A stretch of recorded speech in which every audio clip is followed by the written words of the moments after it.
کیا شیعہ حضرات صحیح بخاری اور مسلم کو مانتے ہیں؟ اگر نہیں تو پھر ان کو دعوت حق کیسے دی جائے؟ سر پہلے تو جو بخاری مسلم کو مانتے ہیں ان کو دعوت حق کیسے دی جائے؟ میرا آپ سے سوال ہے، کاؤنٹر کوسچن، کیا بریلوی دیوبندی بخاری مسلم کو مانتے ہیں؟ تو ان کو کیسے دعوت دی جائے کہ بخاری مسلم کے مطابق عقیدے کر لیں اور نماز کا طریقہ کر لیں؟ ٹھوس نہ لی تسی آپ ٹھوس ہوئے ہو، تسی دوسرے کو کس طرح دعوت دو گے؟ تو چونکہ آپ اپنی کتابوں کو مانتے ہیں، کتابوں کی نہیں مانتے، تو ان کو تو اس چیز کی دھونس ہی نہیں لگائی جا سکتی، پہلے اپنے گھر کی صفائی کریں۔ رہا شیعہ، تو شیعہ اتنا ہی مانتے ہیں جتنا ہم شیعہ کی کتابوں کو مانتے ہیں، یعنی ہمیں اگر اپنے عقائد کو سپورٹیو کوئی حدیث ان کی کتابوں میں مل جاتی ہے، ہم کہہ دیتے ہیں دیکھیں جی نہج البلاغہ میں بھی لکھا ہوا ہے، اور اسی طریقے سے ان کو اپنے عقائد میں کوئی سپورٹیو حدیث ہمارے ہاں مل جاتی ہے تو کہتے ہیں دیکھیں بخاری میں بھی لکھا ہوا ہے، غدیر خم کی حدیث مسلم شریف میں بھی لکھی ہوئی ہے۔ اس حد تک تو مانتے ہیں، اور اس لیے آپ دیکھیں ان کی کتابیں اگر آپ پڑھ کے دیکھیں، ایون آپ نماز نبوی، آپ کے اکثریت تو حنفی ہے نا یہاں پہ انڈیا پاکستان میں، بریلوی دیوبندی، انہوں نے نماز حنفی لکھی ہوئی ہے کتاب، اس میں کوئی حوالہ حدیث کا نہیں لکھا ہوا ہوتا، ٹھیک ہے، انہوں نے کوئی حوالہ حدیث کا نہیں لکھا ہوا ہوتا، لیکن جو آپ کے یہ شیعہ کی نماز پیغمبر ایک کتاب لکھی ہوئی ہے، اس کتاب کے اندر آپ دیکھیں انہوں نے بخاری، مسلم، ابو داؤد، ترمذی، نسائی، ابن ماجہ کے حوالے دیے ہوئے ہیں۔ نماز شیعہ کی ہے، سر شرم کا مقام نہیں ہے۔ حنفیوں کی نماز حنفی جو ہے اس میں آپ کو حدیثوں کے حوالے نہیں ملیں گے، لیکن شیعہ کی نماز پیغمبر میں آپ کی حدیثوں کے حوالے۔ تو میرا تو اس پہ یوٹیوب پہ کلپ ہے، لاکھوں لوگوں نے دیکھا ہے، سنی اور شیعہ کی نماز ایک ہے سوائے حنفیوں کے، ایک ہی ہے، مین بیسک سٹرکچر تو دونوں کی ایک ہے، رفع الیدین وہ بھی کرتے ہیں، یہ بھی کرتے ہیں۔ تو شیعہ کو منوانے کی بجائے آپ سنیوں کو پہلے بخاری مسلم منوائیں، ٹھیک ہے، شیعہ کو ہم بعد میں دیکھیں گے۔ عالم اسلام میں غلط حدیثوں کا وجود ہے، اس کو سارے علماء مانتے ہیں، یہ غور کیجئے گا اس بات کو۔ عالم اسلام میں غلط حدیثوں کا وجود ہے، اس کو سارے علماء مانتے ہیں۔ اب آئیے میں آپ کو اس کی ہسٹری سناتا ہوں۔ امام احمد ابن حنبل فرماتے ہیں، جنہوں نے مسند احمد ابن حنبل لکھی ہے، کہ مجھے 3 لاکھ حدیثیں یاد تھیں۔ فرماتے ہیں مجھے 3 لاکھ حدیثیں یاد ہیں، مگر میں نے احتیاطاً اپنے مسند میں، وہ مسند کہتے ہیں حدیث کی کتاب کو، اپنے مسند میں 30,000 حدیثیں لکھی ہیں، جو میری نظر میں صحیح و معتبر ہیں۔ 3 لاکھ میں 30,000 کا کیا حساب بنا؟ جی 10% ہیں، یعنی 2,70,000 حدیثیں انہوں نے ڈیلیٹ کر دیں، ان کے خیال میں وہ معتبر نہیں تھی۔ تو اس کا مطلب یہ ہے کہ اسلام میں غیر معتبر حدیثوں کا وجود ہے۔ انہوں نے مسند لکھی جس میں 30,000 حدیثیں تھیں۔ ان کے تھوڑے دنوں بعد ایک دوسرے بزرگ پیدا ہوئے، امام بخاری۔ امام بخاری نے صحیح لکھی، اس میں قریب 6,000 حدیثیں ہیں۔ 30,000 میں سے 6,000 کا سلیکشن ہوا، اب کتنی نکل گئیں؟ 24,000 اس میں سے نکل گئیں۔ تو اسلام میں اس کا مطلب یہ ہے کہ غلط حدیثوں کا وجود ہے، جی غلط حدیثوں کا وجود ہے۔ تو ہمارے پاس کوئی ایسا ٹچ سٹون، کوئی ایسا کسوٹی نہیں ہے کہ ہم پرکھ لیں یہ صحیح ہے یہ غلط ہے۔ لہذا ہم نے معصوم کا دامن ہاتھ میں لیا کہ ہمیں جو کچھ لینا ہے ان سے لینا ہے۔ اب رہ گیا یہ سوال کہ آپ مانتے کیوں نہیں؟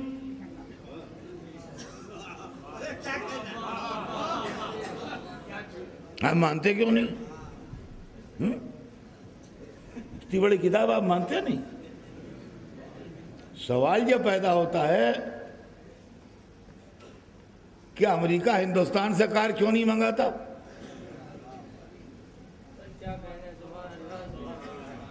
انڈین میڈ گاڑیاں منگائے امریکہ، سفیر سے اپنے احتجاج کروائیے کہ ہمارے آٹو موبائل کیوں نہیں منگاتے آپ؟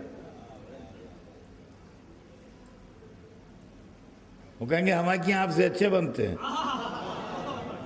ہم سیلف سفیشینٹ ہیں، ہمیں نہیں ضرورت ہے آپ کے آٹو موبائل کی۔ عزیزان گرامی، عالم اسلام میں ہم سیلف سفیشینٹ ہیں۔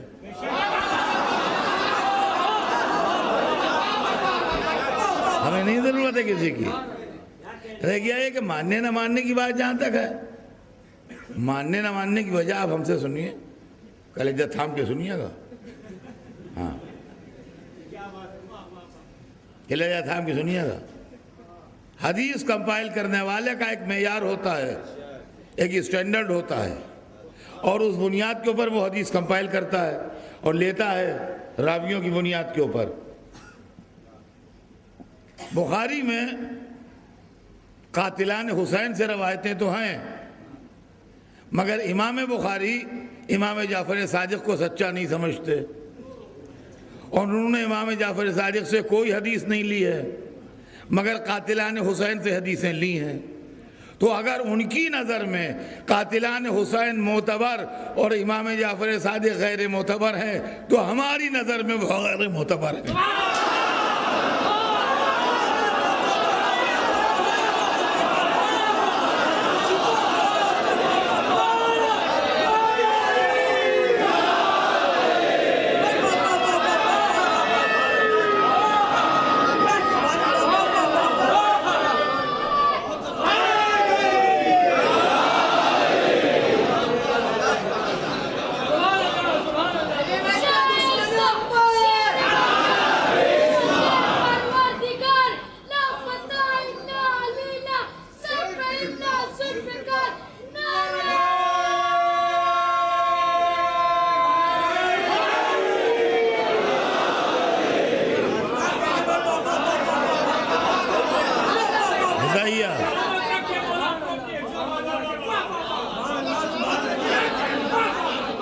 اب رہ گیا یہ کہ جو چیزیں ادھر سے ہیں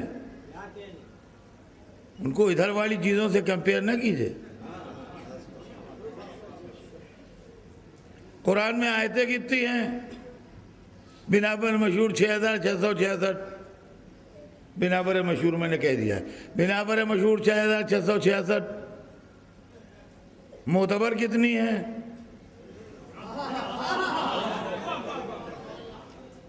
ان کا معتبر کا کیا سوال؟ سب معتبر ہیں، 6666 معتبر ہیں۔ معلومہ قرآن جتنا ہے سب معتبر ہے۔ حدیث کے اندر جہاں ہمارا دخل آیا وہاں غیر معتبر ہو گئی۔ رسول کتنے ہیں؟ 1,24,000۔ ان میں پیغمبران راشدین کتنے ہیں؟ کہ یہ کیا سوال ہے؟ سب کے سب راشد تھے، سب کے سب نیک تھے، مگر جب دنیا نے بنائے تو فیگر 4 سے آگے نہ بڑھی۔ تو عزیزان گرامی، غور طلب بات یہ ہے کہ یہ دین کا مسئلہ ہے۔ ہم اس کے اندر جو اہل بیت کو ہم نے اپنا رہبر بنایا ہے وہ اس لیے بنایا ہے کہ اہل بیت کے علم کے اوپر ہمیں اعتبار ہے۔ بقیہ ہم یہ نہیں کہتے کہ کسی کے پاس علم کم ہے یا زیادہ ہے، ہمیں کسی کے اوپر یہ کمنٹ کرنے کا حق نہیں ہے، ہم کمنٹ وغیرہ کرنے کے قائل نہیں ہیں۔ لیکن یہ ضرور ہے کہ رسول کے بعد تمام صحابہ کرام کو مجتہد کا درجہ دے دیا گیا ہے۔ ہمیں اس سے بحث نہیں ہے کہ ان کا احترام نہ کیا جائے، ہمیں لفظ مجتہد سے اختلاف ہے۔